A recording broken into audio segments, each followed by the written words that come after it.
Okay, today what we're going to try to do is do our little photo show of putting Glens Ducati engine in after we had it welded by Olson. Was it Olson Engineering? Or Olson Engineering up in Nyack, yeah. In Nyack, and they did a spectacular job on it.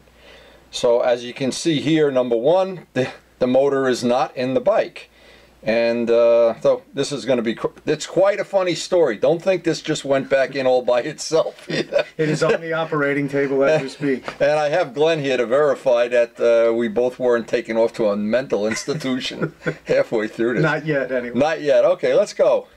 Here we go. There. Now I had suggested to Glenn, and what we did while the motor was out, we took a buffing wheel and cleaned all these parts up. We painted some, polished some.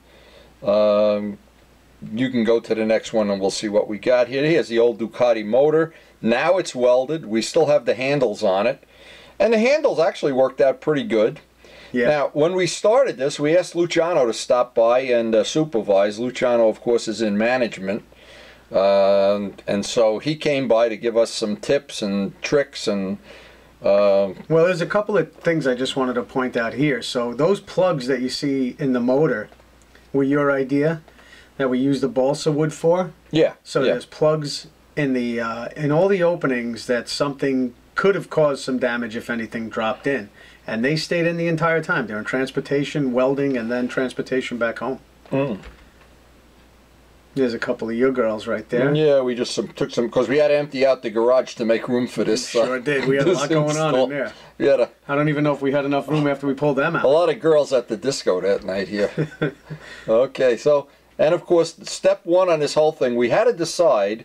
The first thing is, do we want to get the engine in, put the front bolt in, or do we want to put the back bolt in? Right. And of course, we guessed wrong. We put the back bolt in first. When you put the back bolt in, you can't pull the motor up. The water pump's in the way. You have to take the water pump off. Right. So, by the time we had done that and we got the motor in place, Luciano got there, and of course, it told us you got to put the front bolt in first, so we had to take it back out.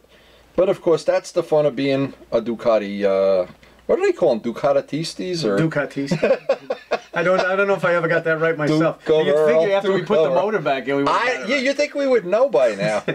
Well, this is it. Just getting ready to go back in. We pulled all the plugs out. Everything was ready to go. Now, to be fair about this, there's no part of this job that you need to be. You're not making a rocket to the moon. It's really nuts and bolts. It's really pretty straightforward. There are only a few things that you have to take into account, and one of them is you got to put the front bolt in first. You got to get the motor up around the water pump, get the front bolt in, then jack the back up, put the back bolt in, and make sure your wires are and you haven't pinched all the wires or hoses or whatever. Yep. So. Here we are, ready to go. And here we are. We are literally ready to go here. It does, I got to tell you though, it does look a little daunting when you look at this, right? It looks a little bit like, holy cow. No, not really. No, okay. Not really. Well, you're just tougher than I am. Well, here's the throttle bodies. They were hanging in the breeze, and I'm really glad we didn't take these apart or even mess with them. We didn't have to do any of that. Yeah. So just another angle here, I guess. I wanted to take pictures. The idea of taking these pictures was we could possibly see what we had done wrong and pass on some tips, like tip 1, don't put the back bolt in first. Right. And maybe that's worth for somebody that's going to do a job like this. Of course, any knowledge you can gain and you can pass on is really a big help. And I think also having the bike stripped down to the bones like this really afforded me the opportunity to clean the heck out of everything. Yeah, now Glenn spent the day, he probably will skip over it, but he spent a day when the motor was out being welded. He came over and spent the better part of a day with all the waxes and cleaners. And basically when Luciano came and looked at the bike, he was blown away. He said, wow, he was impressed. Now there's a look of determination on my face going, holy crap, we may have to put the front bolt in first. I don't think this is that point yet, though. Yeah, well, we'll find out. Yeah.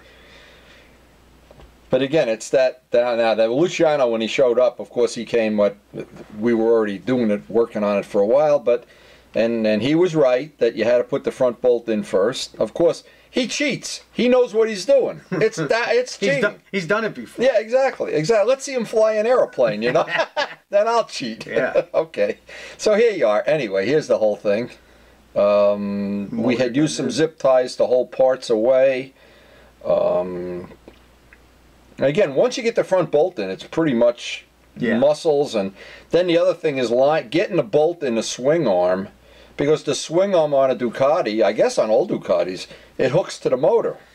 And so once you take the motor out, there's nothing holding the swing arm on it, just flapping in the breeze there. And the spring on the shock to the swing arm wants to pull the rear wheel forward towards the motor. It's kind of a... And that's kind of why we got the rear stand on this, so we could pull the rear stand back and hold the wheel away from creeping towards the motor and give us a little bit more... and you notice we have a strap here. This is on a come-along, so we can raise and lower the back of the motorcycle. And that was helpful. And that was...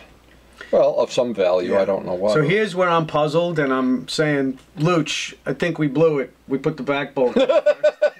This is why I love to take pictures. Years later, you realize, and wow. Luciano's saying, yeah, you blew it. You got to put that front bolt in first, like I told you before. Yeah, but Luciano loves being right. See, I think he put that water pump in place. He knew all along. Luciano, you knew. Come on, order us a pizza. See, and then what happens is when... I'm not in management, so I get to do a lot of the dirty work. You notice I don't even have gloves that match. These guys have matching Ducati gloves, and I got this shit from hell. Left over. Yeah, the painting gloves. Oh my God. There's Luch. I told you guys, you got to put the front bolt in. I can see him smile. He's watching this on his TV. Right. You think I got to buy a pizza pie? Oh my God. No, we had fun doing this. I got to admit, Glenn and I are laughing. We just were out on my porch having a cup of coffee and laughing about how much fun this was. It was a great, I could have lived without it. So you should have just bought a new bike. No doubt about it. So you can see, though, the back bolt is in, and we got the motor just hanging there, which is great, but we're trying to figure out how we're going to get the front in. Now, you could, if you really were in a pinch, you could take the water pump off. I'm sure that's probably, you could do that. But then, guaranteed, that sucker is going to leak. There's going to be a problem. The mouse is going to jump out or something. I can't wait to show them the official Ducati tool that we used to get it in there. Yes, well, we have an official. We made a few Ducati tools. Right, so we're bouncing back and forth. How do we do it? We're still hanging from the back bolt, so we're not there yet. We're almost there. Well, there it is. There's the official Ducati tool. Yeah, now see, there he is. Now, you may not realize this, but those scrawny arms are holding that Ducati motor up with my belt. And those aren't real tattoos. Those are those things. Those are iron-ons. Those kids that... I got one that my friend gave me. It's like a glove. Yeah. So that belt, I'm actually holding the back up. Right. And there's Luciano. Luciano says, I think I'll have a cup of coffee while Glenn's holding the motor up. Maybe I'll order a pizza. There we are with some sense of victory. Yep. Let's see if we can... Well, you got a couple of pictures going on here about how we're fitting it all back in. Yeah. Yeah. I like to look at the look on your face here. For here, it looks like, oh my God, we just ran over the cat or something. Yeah. But this was certainly one of the better points when the motor is in. We got the motor in, and it's... Now, to be honest, when this happened to Glenn, he was a little upset about it, of course, that he had an engine that was broken. And I was determined we were going to do this there was not going to be no surrender here. Right. And over the course of 3 or 4 days of working on this, Glenn came to become a believer, and yes, we're going to do this. Yes, we can. Yes, we're getting that bolt in. Give me a bigger hammer. Yeah, and now here, this is something that really got us a little bit, right, was getting the swing arm to line up. So there's wafer thin... There's shims, the little wafer thin. Yeah, they're probably a couple of thousands. We knew where they went. We knew the direction that the swing arm bolt was supposed to go. Everything was good that way. But the issue was, in order to line everything up, you've got to have it positioned perfectly all the way through. Oh, my God. Or you're going to have a really tough time. And I'm going to tell you, there's probably somebody out there that said, I did this myself, no big deal. I really need to see the guy that can do this alone, because you've got to have I'd like to see how he does it with the back wheel still on. What saved our day was, and Glenn had a good idea, took the back wheel off so the swing arm was lighter, and you could maneuver it around more accurately while one guy held the shims in place and one guy pounded on the axle. Yeah, because I don't think we were ever going to get it in. And Luciano laughed at us, but we got it in. And then when we got it in, he said, oh, that was easy. Yeah. Too bad I didn't have a belt to do that part. Oh, yeah, yeah. So. Now, among the funny things here, we had this hose. And it's the hose to nowhere. It goes to a bolt. Yeah. So it's both sides. Let's take a look there. So it's both sides of the inlets on the fuel injectors. Yeah, connects the two inlets. Yeah, and somebody had blocked it off with a hose.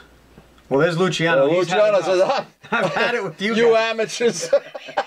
You'll never get this thing running. Don't even call me if you need to. You're using a belt. I'm going for a ride. Notice, he's going to ride on a beautifully just restored Suzuki Bandit. Well, who did that paint job? Oh, Let me see if we have another picture. Look, look at that Bandito there. Wow, that is shining. Oh, man. Notice my track bike isn't painted, but his bike is painted. What's wrong with that picture? I don't know. That's a good looking Oh, Bandit. yeah, it came out nice. It really did. So Luciano saying, okay, you two. Look, he's kicking the wheel out. He's thinking, they won't miss it. I'll roll the wheel into the pond and see if they can find it. There it is. That's nice. This is a little break in the video just to admire Luciano's paint job by Wendy. Well, we had a little break. We were going crazy with that swing needed arm. it. I had to go look at how. Now, this is what I love about RDs. You want to take the back wheel and swing arm and shocks and engine out of an RD? 20 minutes, it's done. Yeah. And you don't need a helper. You don't even need a crane. You don't need dynamite, nothing. You just take it out, 3 bolts, and it's out. Well, back to the madness. But there's probably guys in Houston launching a rocket to the moon that didn't have this much fun. Not this much. Here we go. Let's call in the Russians. Yeah, so now this is, we were starting to put the connections and the hoses and everything back together again. Yep. And well, there's the break. We needed the break. Now what's good is, and Glenn didn't notice this when it happened. Karen bought us out coffee, and I told her, put Zambuca in the coffee. Glenn doesn't look like he's going to make it to 5 o'clock. He was looking a little... Well, you know we went a lot longer than 5 o'clock. Well, you're going to see at the end of the video how long we went. What? But we never gave up. No, so here's the motor installed. We got everything in. The swing arm bolt is in. And I mean, those were probably the bigger pain in the butts, was just figuring out. I think looking back at it, now that we know that front bolt went in on the motor, it would have went in a lot smoother. Swing arm, we would have had the tire out. That would have went in a lot smoother. Yeah. So, I mean, just those little... The thing is, if we did another bike, I hope we don't have to do yours, but if we did another one, we got to do that Suzuki that you see in the background. Yeah. That needs a crankshaft. But with this bike, to do the second Ducati, I'll bet we could do it in a third the time. Yeah. Because I know all the pitfalls now. And that, oh, by the way, that's why we're making this video. So if somebody has a similar issue, then maybe they could save 2, 3, 4 hours, or they can say, you know, maybe I got to pay Luciano to do it or something. And, or post a question. Or just sell it on YouTube. Right. Or call Glenn, by the way. Here's his home number, 24/7. I could tell you every mistake we made. Yeah, no, that's okay. There's the studious look on my face. Yeah, you look all serious. I'm very intent.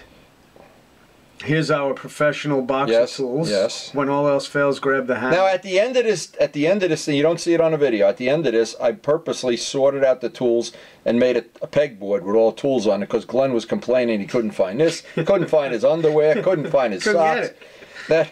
And we took the throttle things apart. Luckily, we had a camera to show how we put it all back together, what the adjustments were. If you look up top on the frame rail, my beautiful clean frame took a... But it came off easy because it came right off because it was wax on it. Yes, it was. Yes. Glenn used 7 things of Meguiar's polish on that frame, and it really looks nice. It looks good now.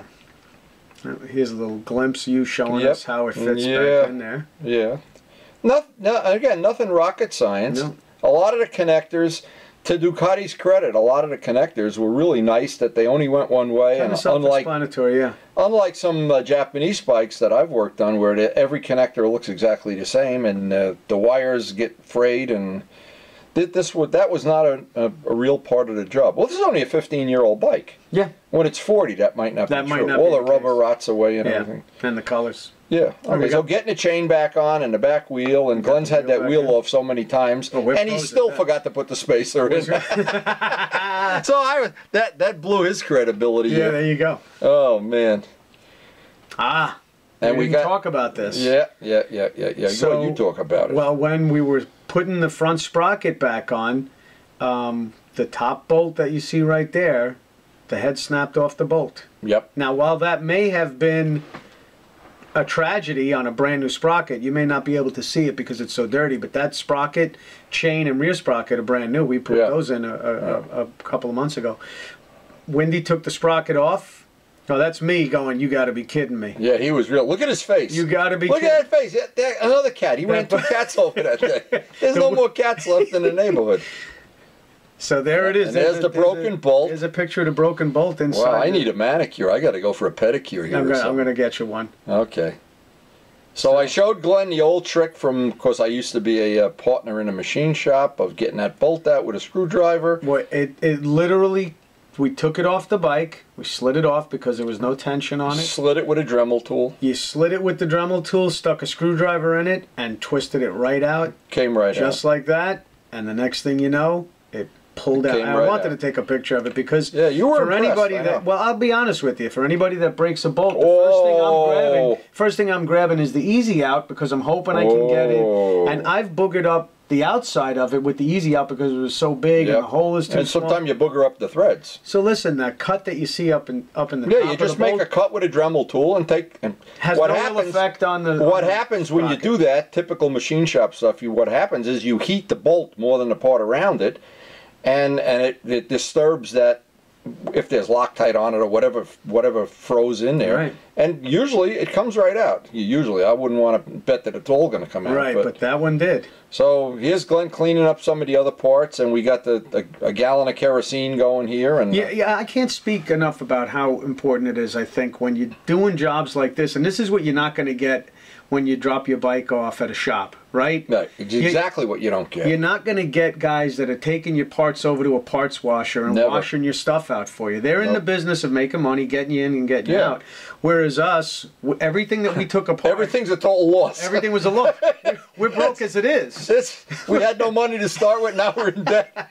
But everything that came off was getting cleaned, and there was a reason for it. You could not have paid somebody to do the work that you did to clean up on the frame and on all the parts. There was a good day spent. A whole day you were out in the garage. Well, I don't know, we were doing gardening or planting plants or whatever the hell I was doing. And I know in our earlier video we had a picture of the motor itself, which was spotless too. And I mean, oh Jesus, you were out on my lawn. Grass will never grow there again. There's so much diesel fuel out I think I got your neighbor's shingles too.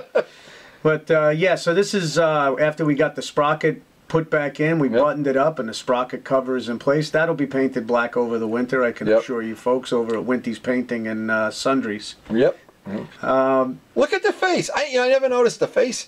You really took this to heart here. I think I had to go to the bathroom. Oh, it looks like you're going right now. Now this is funny. This is another thing. We've tried, the exhaust system came out in one piece, right? I know it was difficult, but it came out in one piece with the engine in place. Now with the engine in place, we couldn't get it back in one piece. We had to take it apart. But we were determined to try to get it apart. Absolutely. And not take it apart. Shame on us. We had to take it apart at the end.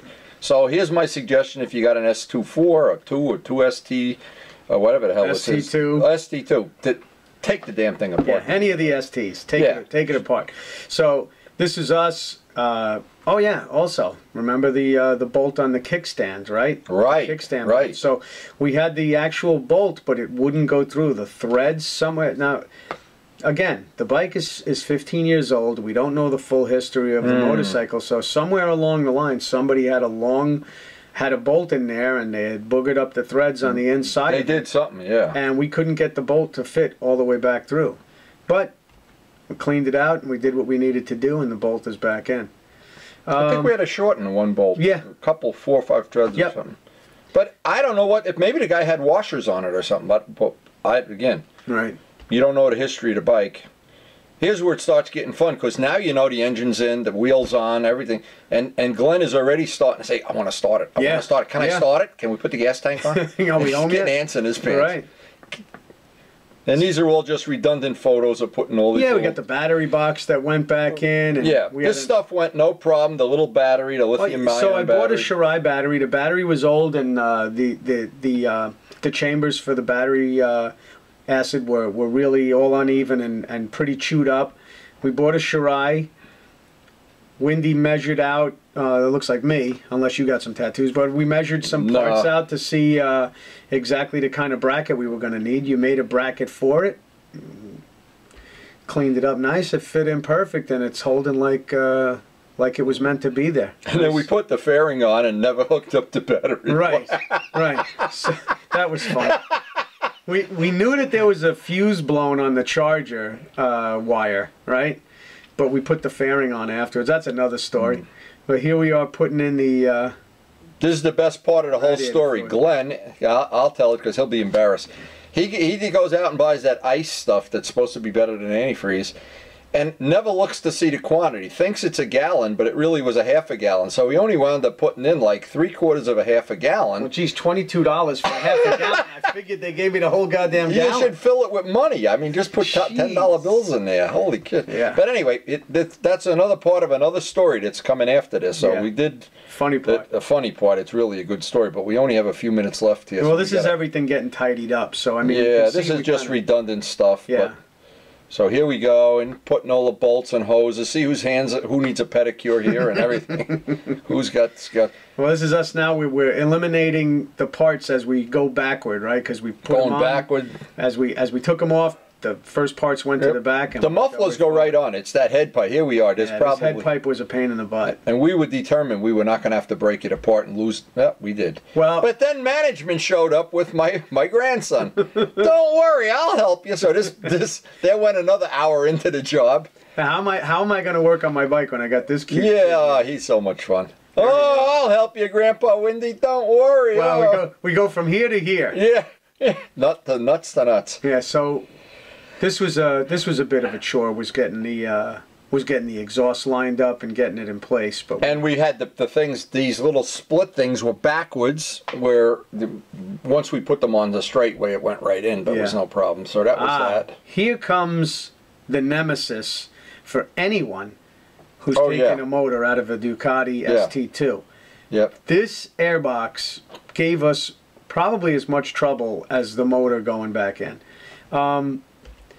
I know guys are going to go, that's so easy. You can do this and this. I want him to come over my shop and do it in front of me while I'm shooting video. Yeah, me too. Because I'd love to see him do it. It ain't that easy. So what we kind of figured out, now I don't know how many. So you got the parts that fit in there. Those the heck are those things? The rubber. The boots. The boots that go into the airbox and then connect onto the fuel. The fuel injection to the airbox connectors. Right. So these things will all hook up. But the bottom line is, it was a pain in the butt. You got to put a couple of them on, slide the last one in, and we kind of figured. There's little markers where they line up and how they line up, and of course we didn't. Even when there's the little markers, even that doesn't guarantee you're going to get it on the first shot. And it didn't.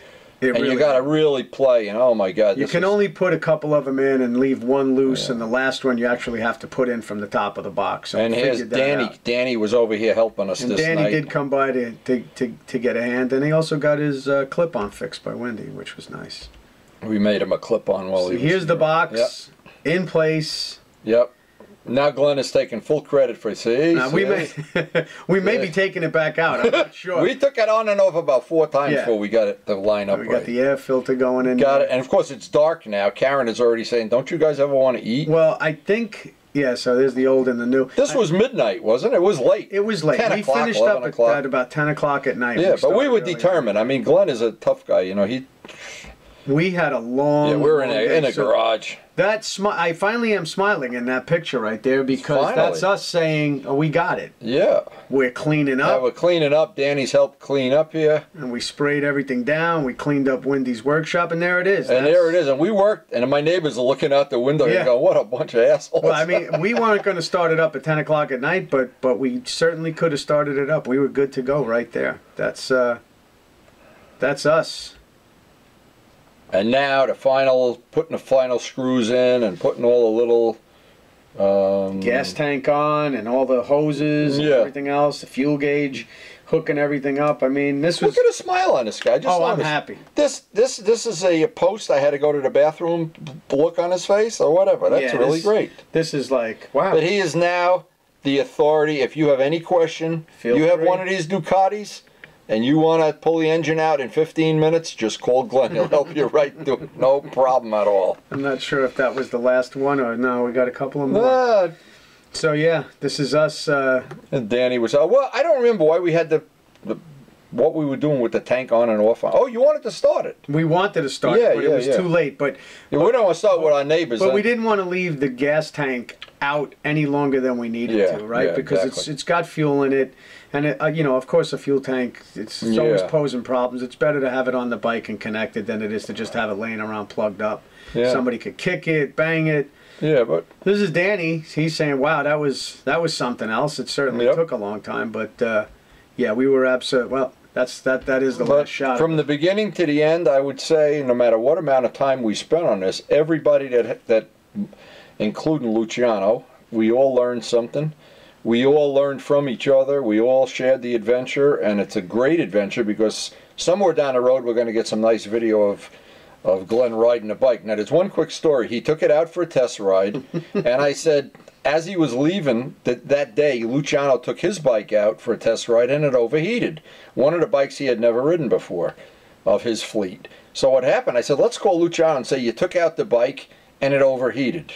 And Glenn poo-pooed. He thought, no, don't do that, don't do that. So then Glenn took the bike out for a little test ride, got a third of the way home, and his bike overheated. So, but of course, we only had a half a gallon of antifreeze, and between Glenn and I, you think one of us could do metric measuring, half a gallon, third of a gallon. But and then the trick is putting the antifreeze in. You've got to squeeze it's got to be on a side stand. You got to squeeze the hose on the side. You got to continually squeeze the hose to get the air get all the bubbles out, and do all the stuff. But you know what? In the end, everybody learned something. And I hope the people that do get to watch the video and they share some of the little idiosyncrasies and fun of doing this kind of stuff. I hope everybody, pass it on to your friends, even if you just enjoy hearing us make fun of each other. Which the whole purpose of doing this, though, is to pass the information on. Yeah. And the guys that have Ducatis are really good about sharing information and sharing these little tips on their websites. There's a good